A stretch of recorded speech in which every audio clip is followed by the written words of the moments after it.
How's it gone so far? I mean, you're having to have maybe the biggest adjustment of anyone on the team in terms of your group. Yeah, well, I think as an entire staff, all of us are going through an adjustment period with the players and getting them to buy into the culture that we have here and the culture that we have. And really, it's simple. I mean, everything's based on effort and the guys going out and giving their best and to the best of their ability, playing hard, competing every day. And up until now, 13 practices in, they've done an outstanding job of that. Fundamentally speaking, what has been the key adjustment that you're trying to get these guys to really click on?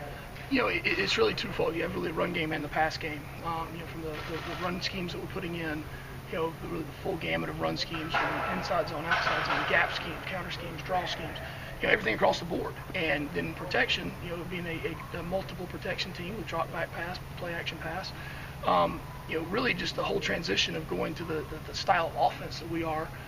Being a spread offense, no huddle offense, we have pro style, run schemes and protections and those things. It's a lot of it's just verbiage. Obviously there's things that are different stance and fundamentally and technique wise, but a lot of it really, at the end of the day, it's an offensive lineman's job to block the man in front of him. And regardless of what scheme you're in, usually from the time you're this big and you're playing the position, that's what you're told to do, is to block this man and to keep him from tackling the ball carrier.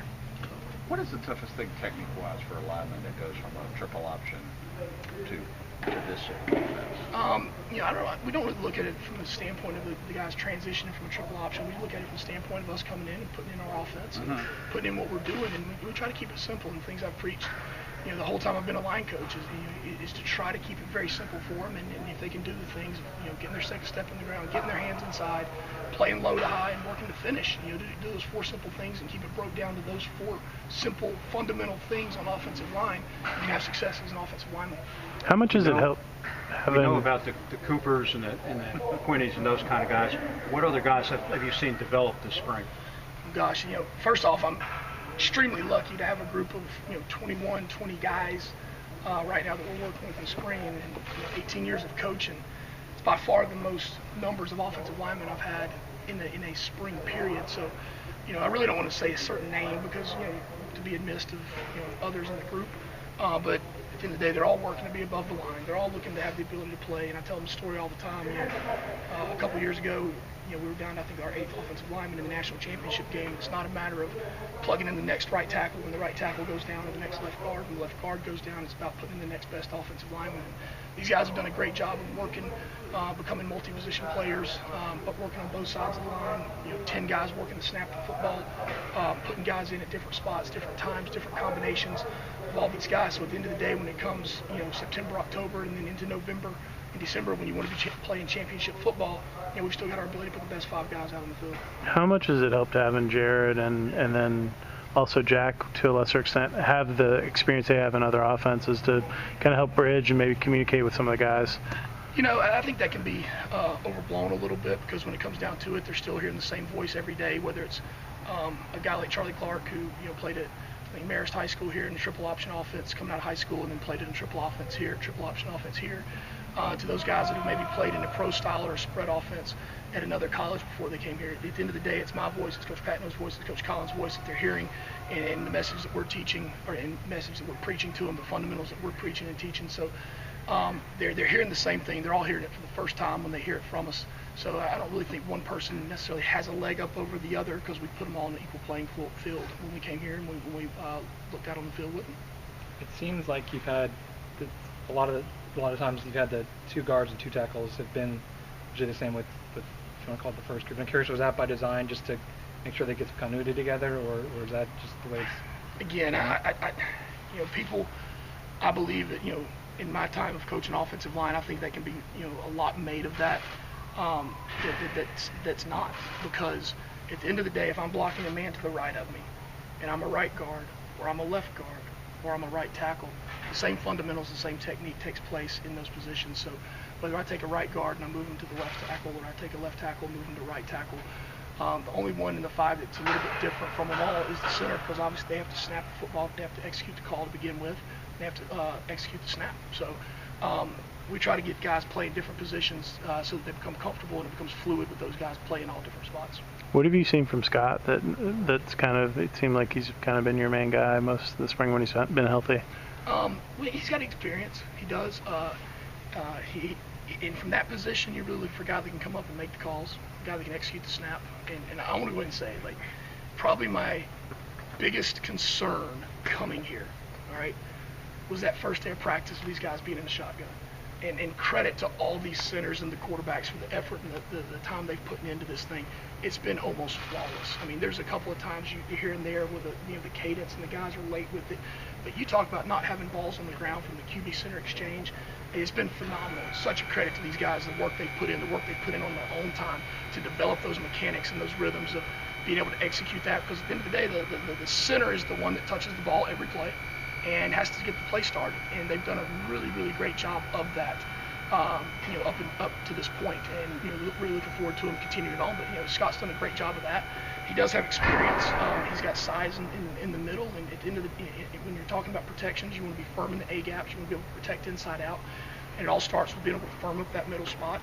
And in the run game, if you want to be an inside zone and a gap running team, you want to be able to get vertical movement in those A gaps and in the B gaps and working your way out. So you would be able to have guys that are smart, physical, tough in those inside spots to be able to get what we want out of it. And I think it's very, very important. I know it's good that you don't want these guys to feel overwhelmed, but it seems like this is a very difficult thing to do in 8 months or whatever, to come in and a whole new staff, not just that transition, but a whole different, not just a different offense, but a whole different philosophy of how the offense is run. It seems like a pretty overwhelming. I know you don't want to make these guys feel like it's too tough, but I think anybody, if you thought about it, it's got to be difficult. I think every day we wake up, regardless of our line of work, regardless of our profession, if we made more of the day than it was, it could be overwhelming to us. Mm-hmm. And that's why we're taught at a very young age to take things one step at a time. You learn your A before you learn B. You learn C. You learn your addition before you learn multiplication. There's steps in things. There's steps in the process. The process, and that's what this is. It's a process-oriented. It's a developmental culture. It's a culture based on effort. And these guys give great effort. They work to be developed. They understand what we want out of them as coaches of the constantly competing and working to get better. It never really is overwhelming because you're taking it one day at a time. There's the old saying that every play has a life of its own. Well, every day has a life of its own too. And when you go to bed at night, whatever you did that day, good or bad, is erased. It's gone. You have the next day to either to wake up and rewrite that book. So, and that's what things I've been preaching to these guys up front is that every day is a day, just like every play is a play. You can't get upset if you have a bad play. You can't get upset when the day is over. If you can't get too excited if you've had a great day. You got to be able to go to sleep, wake up the next day, erase that day, learn from either success or failures in the past, and move on and be able to accomplish and stack days on top of each other the next day. When it comes to that step-by-step process, what was the first thing that you wanted these guys to understand coming in here? That I love them. That I coach these guys hard. I've coached guys hard my whole career. It's the core beliefs I have as a coach and as a teacher, and I tell these guys that coaching is teaching, and teaching is the ability to inspire learning. And some of the greatest teachers and coaches I've had in my life have been Coach O'Leary, Coach Marone, Coach Saban, my mother, who's a third grade school teacher. They're the greatest teachers and coaches I've ever had in my life. Coach Wood, my high school coach. Some of the greatest coaches and teachers I've had around me, and that's what we've learned, is that teaching is the ability to inspire learning, and that I love these guys, and that everything we do in the room is trying to inspire these guys to learn, and not let it get overwhelming, like we said earlier. It can't get overwhelming to these guys. Right? If we walk out of a meeting and walk out of a practice and we've improved on one single thing that day, I'm happy. I'm happy with these guys. I'm not trying to give these guys 5 things a day, because at the end of it, after 15 practices, if we've improved on 15 things, we're going to be a better group than the day we started. So that's the way we take it, one step at a time, and trying not to let these guys get overwhelmed with it. And they've done a phenomenal job of that, taking it one step at a time and buying into everything that we've been preaching to them as coaches. How much do you think of Coach Collins when he was a GA and he said, "Win on Georgia Tech," instead of if, wasn't if, it was when? The friendship I've had with Coach Collins that did date back to 1999 and 2000, and then 2001 when I was a graduate assistant here. It's not really one of those things that you kind of, oh wow, when that happens. It was almost then, when we were that age, we were young. Everybody wants to be a head coach. Everybody wanted that. Everybody, we felt the love, and I knew then, though, the passion and the love that he felt for this place was the same that a lot of the other ones did, even though he didn't play here. And it's hard to, even all the 200, 300 alumni that have been back here over the last several weeks. I mean, I think most of them would say, Coach Collins, seems like one of us. He is one of us, with the passion and the love that he has for this place. And it wasn't necessarily that I marked it down in stone back then, but over the years, as the years have gone by, and we've continued to work together at various spots and kept in close communication. You can better believe that it's continued to resonate in the front of my mind until this kind of day finally did happen for him. How much has it helped going with the 3 simultaneous groups and that kind of thing, developing depth, and also you're getting a chance to work walk-ons, and those guys have started to move up kind of and get more significant roles as the spring's going on? Football's a game of learning, and you learn by doing. We all think as coaches that we can teach people everything, we can stand on the board and draw it and they're going to get it, but it's not the way it is. You learn by doing. And there's the saying that Coach O'Leary used to say all the time, tell them once, make them do it 1,000 times. Well, if you have 3 groups going at the same time, that's that many more chances you get of that individual person to do it 1,000 times, as opposed to 70 people standing around and 22 people working at one time.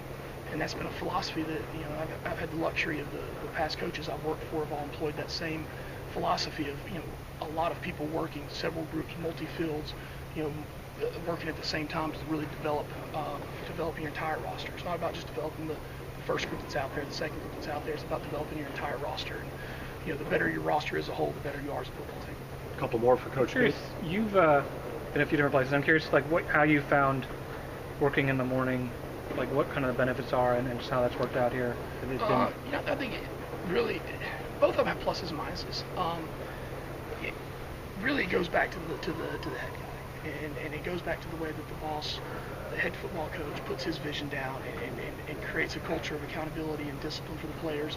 And whether you're practicing at 3 o'clock in the afternoon, you're practicing at 9 o'clock in the morning, the same things have to get done. The same process has to take place. The same steps have to take place to be able to lead to the eventual success and the outcomes that you want. But outcomes being that they are process oriented, I don't think the kids get wrapped up in that. The kids don't. And as coaches, we're here to honor and uphold the vision of the head football coach. That's what our job is as assistant football coaches. And I've had the luxury of where I have been in the past. We're at UCF. We practiced in the morning. It was a larger school. Gave them more opportunities to have classes in the afternoon. One thing I've kind of always thought, even when I was playing here, was if we'd had that luxury to practice in the morning here, maybe we'd have given some people that had some labs and different things in the afternoons chances to do those things. And now those guys do, and they will have those opportunities. And knowing that classes last until 8 or 9 o'clock at night, you just look at the window of having class from 12 to 8 or 12 to 9 as opposed from 8 to 12. It's twice as many classes that someone can get in a day. Well, for us as coaches, and when you have your current team, and whether there's a major that they want to major in, whether there's a recruit that comes in and there's a certain major they want to major in, that's the twice that opens up the realms of majors that those guys can get into, that those guys can complete, that they can actually accomplish while playing football and playing athletics. Coach, how excited are you guys to get out and kind of show the fans what this team has done the last 15, 16 practices Friday night? Yeah, I think everybody's excited. Number one, play under the lights in Bobby Dodd. There's not a greater venue in the entire country than Bobby Dodd Stadium under the lights. And I think that's something that's extremely exciting for not only the players, but I've had a couple of butterflies in my stomach of running back out on the field as well. I'm sure the other guys have. That's the excitement in it. I don't think there's anything that really in these guys' minds that's showing anybody anything. We don't have to prove anything to anybody. The players don't have to prove anything to anybody. It's about us. It's another day for us to go out there and compete against each other, to give great effort and try to get better as a team. All right.